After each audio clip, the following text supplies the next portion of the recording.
right? I think something that has gone really underappreciated that I realized recently, you go back 100 years, or so, foundation of the Federal Reserve, the first invention of income taxes, and the idea that you should be taxed for being useful somehow. And those taxes were very low. Like the amount of resources that the government confiscated from society as a whole 100 years ago was quite low compared to now.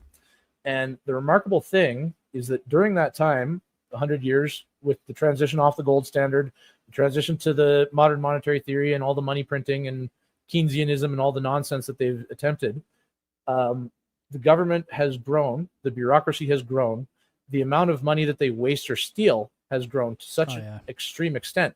But the incredible thing is that up until like maybe 2018, 2019, the pace of human ingenuity and the amount of growth that we've been able to achieve has actually outpaced the government's stealing.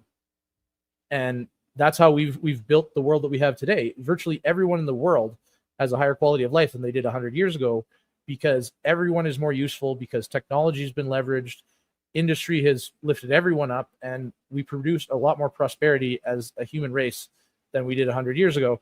And it's only recently that the government has crossed this line in the sand where they're actually taking more than the level of growth. And now they're taking so much, and they're not only are they taking so much, but they're actually misspending it in so many drastically ridiculous ways that actively impede industry, that they've started to actually hurt the lives of people, right? Like you ask the average person on the street about inflation in 2018, like maybe they've heard of it, maybe they haven't, but they probably didn't care.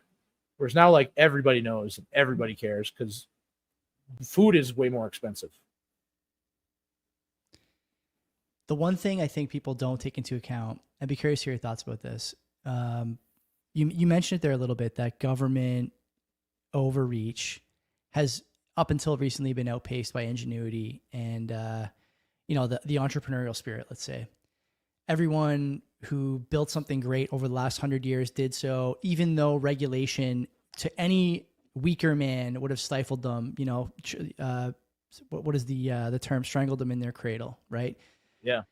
But we've had so many great people over the years that just said, you know what, I don't care. I'm going to build it anyway because this is something I want to build, something people need, and I can do it. I think we're getting to the end of that era. And I look at guys like not Steve Jobs, Tim Cook. Steve Barber. Yeah, Steve Barber. Yeah, Steve Barber, world-class entrepreneur, friend of the show.